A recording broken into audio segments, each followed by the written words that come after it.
비구들이여, 이 윤회는 발견할 수 있는 시작이 없다. 집착과 무명의 속박과 장애로 생사를 헤매며 떠도는 존재들의 윤회의 시작은 알 수 없는 것이다.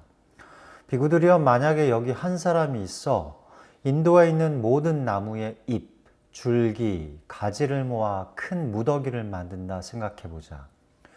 그렇게 쌓아 놓은 것들을 가지고 하나하나 세어가며 이것은 나의 어머니, 이것은 나의 어머니의 어머니, 이것은 나의 어머니의 어머니의 어머니라는 생각을 하며 이어간다면 언젠가 그 수많은 나뭇잎, 줄기, 가지들이 다 없어질지언정 윤회 속에서 맺은 인연의 수는 다함이 없을 것이다.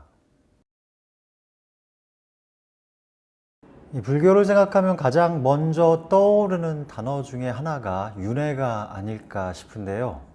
다들 아시는 것처럼 윤회란 삶이 죽는 것으로 그냥 끝나는 것이 아니라 이 지은업에 의해서 어디선가 무엇으로 다시 태어나고 이 삶과 죽음의 과정이 끊임없이 반복이 된다는 설명이죠.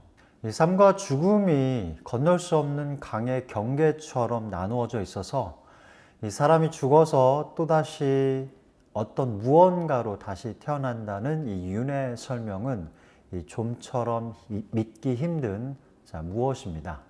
그래서 오늘 영상은 이 불교가 설명하는 윤회에 관한 얘기를 좀 함께 해볼까 합니다. 이 과연 윤회가 사실인지, 그리고 만약 윤회가 사실이라면 그것은 과연 어떻게 알 수 있으며, 마지막으로 불교는 윤회를 어떻게 설명하는지에 대해서 오늘 함께 얘기해 보도록 하겠습니다. 어느 날 법회에 오신 불자분들에게 그 윤회를 믿는지에 대해서 한번 여쭈어 본 적이 있는데요.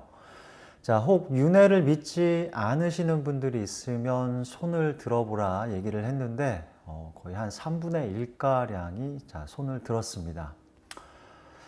당연히 불자라면 윤회를 믿을 거라 생각을 했고, 그래서 손을 드는 분들이 적을 거라 예상을 했는데 생각보다 많은 분들이 윤회를 믿지 않는다 얘기하셔서 좀 놀랐었습니다.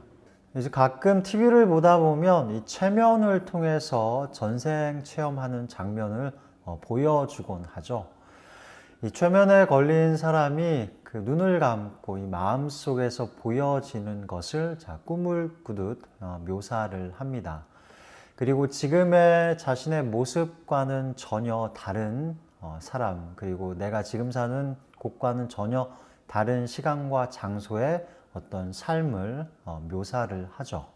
그리고 예전에 가수 솔비 씨가 예능 프로에 나와서 자신이 처음 바티칸에 여행을 갔는데 전혀 낯설지가 않고 너무 익숙하여 지도 없이도 여행을 다녔다고 합니다.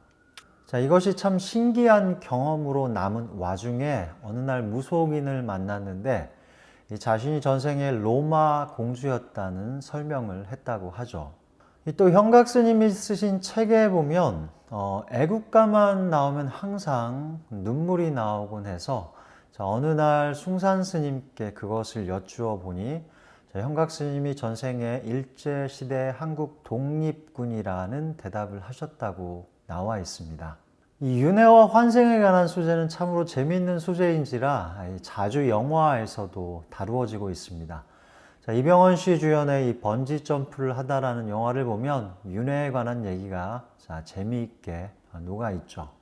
이 모든 윤회에 관한 얘기들을 잘 살펴보면 거기에는 어떠한 공통점이 있는데요. 그것은 도통 이해가 가지 않는 현재 자신의 모습과 상황을 전생을 통해 바라보게 되면 아주 쉽게 잘 이해가 간다는 것일 겁니다.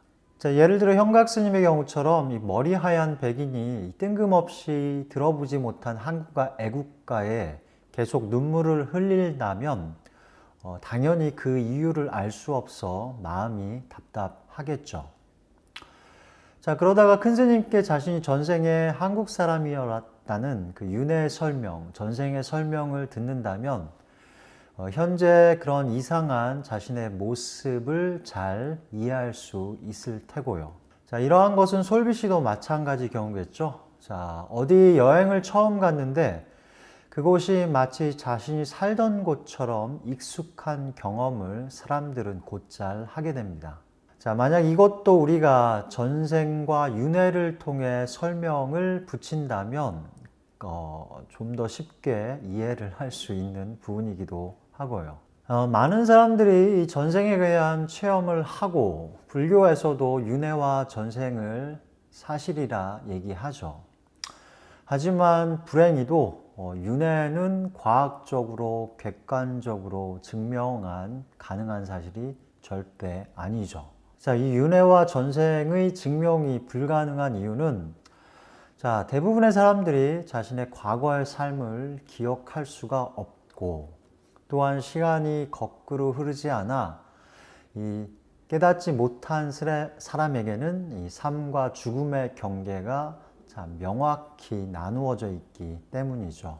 그래서 대부분의 사람들에게 이 윤회가 사실일까라는 질문에 대한 답은 신이 존재할까, 존재하지 않을까, 그리고 깨달음이 존재할까, 그리고 열반은 가능한 것일까라는 질문에 대한 답과 같은 것으로 그것을 믿는 사람들에게는 사실일 수 있지만 믿지 않는 사람에게는 사실이 아닐 것입니다.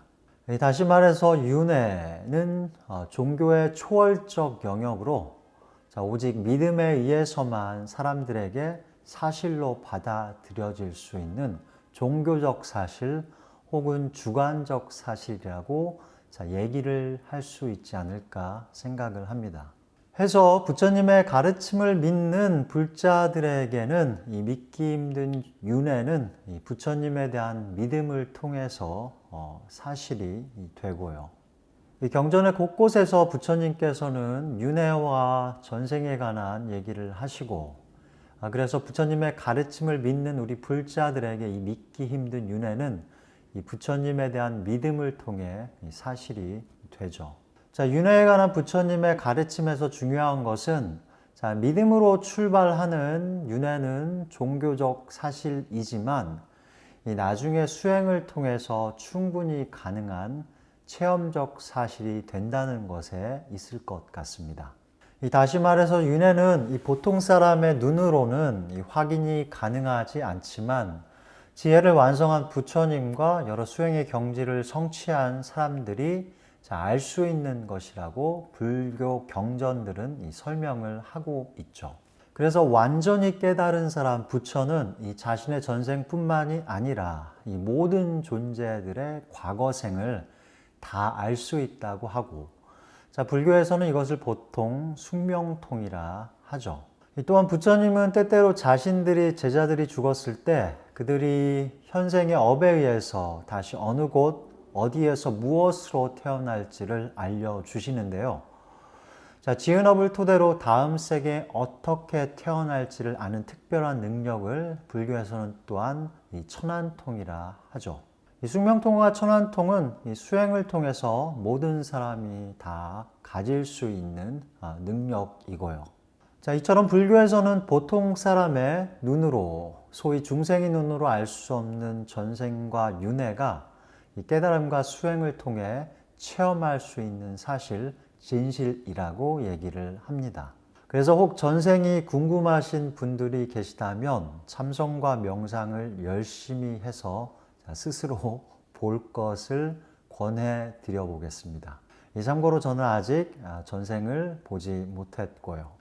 잠시 참고로 하나 드리고 싶은 말은 자, 우리가 대부분 윤회가 많은 사람들이 고대 인도의 종교에만 나타나는 특별한 개념이라고 생각하는 것과는 달리 이 윤회, 사람이 나고 죽고 다시 태어나는 이 반복의 과정이 생각보다 많은 곳에서 나타나는 인류의 보편적인 생각이었다는 연구 결과가 있습니다. 자, 미국 프린스턴 대학의 문화인류학 교수인 오비에스 에커가 쓴 Imagining Karma에 보면 윤회는 인도뿐만 아니라 고대 그리스, 그리고 북남미 아메리칸 인디언, 동남아시아의 여러 섬나라, 북극의 에스키모, 그리고 세계 곳곳 그 외 여러 곳에서 그 개념이 그 정확한 설명이 조금씩 다르긴 하지만 아주 많은 곳에서 나타난다는 것을 보여주고 있습니다. 자, 윤회와 업이라는 주제에 좀 관심이 있는 분들에게 좋은 참고 자료가 될 것 같아 잠시 소개를 드렸습니다. 이제 과학의 실증주의와 이 서양의 종교의 영향 때문에 요즘 사람들이 윤회를 믿기 힘든 사실로 여기는 것과는 다르게 부처님 당시 고대 인도 사회에서는 대부분의 사람들이 윤회를 당연한 사실로 받아들였다 하죠. 부처님을 포함한 인도 여러 종교 사상가들이 그 윤회를 설명하는 방식이 비록 다르긴 했지만 윤회 그 자체를 부정하고 그것이 사실인지 아닌지가 쟁점이 된 것은 거의 없었다 하고요. 이 고대 인도 사회에서 윤회가 언제가 문제나 쟁점이 된 이유는 그것이 구체적으로 어떻게 가능하지에 대한 설명 방식의 차이 때문이었습니다. 자, 예를 들어 힌두교에서는 사람이 죽으면 인간 내면의 영원한 신과 같은 아트만, 즉 죽지 않는 영혼이 이 다음 생으로 넘어가면서 끊임없는 윤회가 일어난다고 설명을 하죠. 하지만 불교는 이 변하지 않고 영원한 아트만을 부정하는 이 무아의 가르침의 바탕에 윤회를 설명을 하고요. 불교에서 말하는 윤회 설명이 복잡해지고 어려워지는 이유는 바로 이 무아, 내가 없이 윤회를 한다는 이 무아 사상 때문이죠. 불교에서는 우리 존재 안에 어떤 고정되고 변화하지 않는 실체가 없다고 얘기를 합니다. 이 불교의 딜레마는 이 내가 없는데 다음 생에 또다시 존재가 생겨난다는 윤회를 그 무아와 모순 없이 설명을 해야 한다는 것이고요. 이 무아와 윤회의 딜레마를 보통 이 내가 없는데 나고 죽는 삶의 반복, 즉 윤회가 어떻게 가능한가라는 질문으로 보통 표현을 하죠. 그리고 곧바로 이어 고정되고 변하지 않는 실체가 없다면, 무아라면 지금의 나와 다음 생에 태어나는 나는 같은 것이냐 다른 것이냐라고 하는 질문이 따라오게 됩니다. 만약 지금의 나와 다음 생의 내가 같다고 대답을 한다면 무아를 부정하는 것이 되고 그래서 스스로 자기 모순에 빠지게 되죠. 자, 만약 지금의 나와 다음 생의 내가 다르다 대답을 한다면 부처님이 그토록 강조하신 그 노력과 수행을 할 이유가 사라지게 되고요. 이 또한 지금의 나와 다음 생의 내가 다르다 대답을 하면 사람이 착하게 살아야 할 이유, 도덕적, 윤리적으로 살아야 할 근거를 다 부정하게 되고요. 이러한 이유들 때문에 이 불교에서 말하는 무아와 윤회를 조화롭게 설명하기가 참 힘들고 복잡하게 되죠.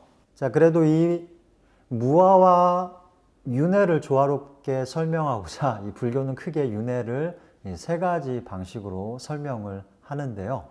이 첫째는 경전에서 부처님께서 자주 말씀하시는 12연계를 통해서고, 그리고 두 번째는 아비담마라는 불교 교학에서 이 찰나 생멸설을 통해서이며, 마지막으로 세 번째는 밀린다 왕문경에 나오는 것처럼 윤회를 어떤 촛불을 통한 비유로 설명을 합니다.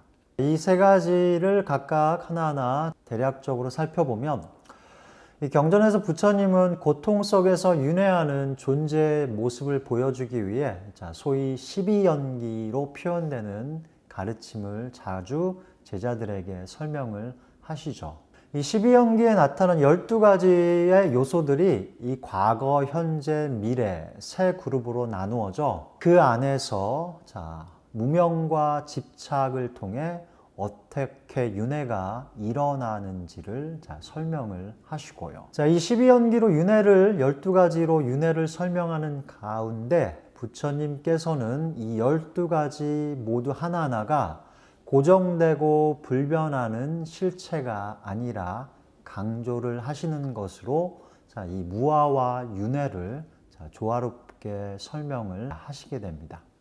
이 다음으로 불교에서 윤회를 설명하는 두 번째는 이 아비담마라는 불교 교학의 이 찰나 생멸설을 통해서인데요. 이 찰나 생멸설은 이 사람의 마음을 고정된 실체가 아니라 순간순간 나타났다 사라지고 일어나면서 변화여 흐르는 것이라 일단 정의를 하고, 그 실체 없이 순간순간 태어났다 사라지는 마음의 흐름 속에서 인간이 죽음을 맞이하는 마지막 순간에 하나의 마음이 일어나 이것이 조건이 되어 다음 생의 첫 마음을 나타내게 한다는 방식으로 윤회를 설명을 합니다.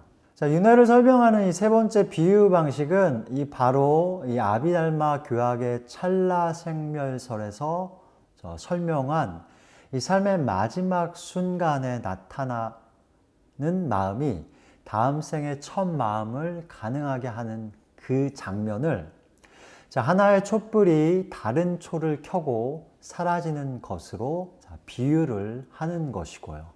밀린다 왕문경에 보면 그래서 나가세나 존재는 이 불이 켜진 하나의 초가 아직 불이 켜지지 않은 다른 초에 불을 켜고 꺼진다면 이 꺼진 촛불과 이 새로 켜진 촛불은 같은 것도 아니고 다른 것도 아니라는 방식으로 윤회와 무아를 설명합니다. 하지만 공교롭게도 말과 언어가 진리를 설명하는 데 가진 한계로 인하여 지금까지 말씀드린 세 가지 방식이 윤회와 무아를 완벽하고도 조화롭게 설명을 못하는 것이 사실이고요.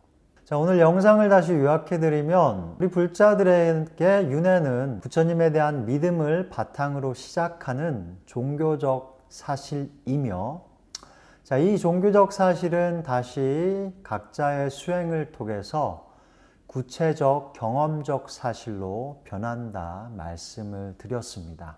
그리고 윤회를 설명하는 윤회와 무아를 조화롭게 설명하는 세 가지 방식, 12연기와 찰나 생멸설 그리고 촛불의 비유에 대한 것들을 간략히 설명을 드렸습니다. 오늘 제가 준비한 윤회에 관한 얘기는 여기까지이지만 앞으로 차근차근 좀 더 다양한 윤회 관련된 얘기를 한번 살펴보도록 하겠습니다.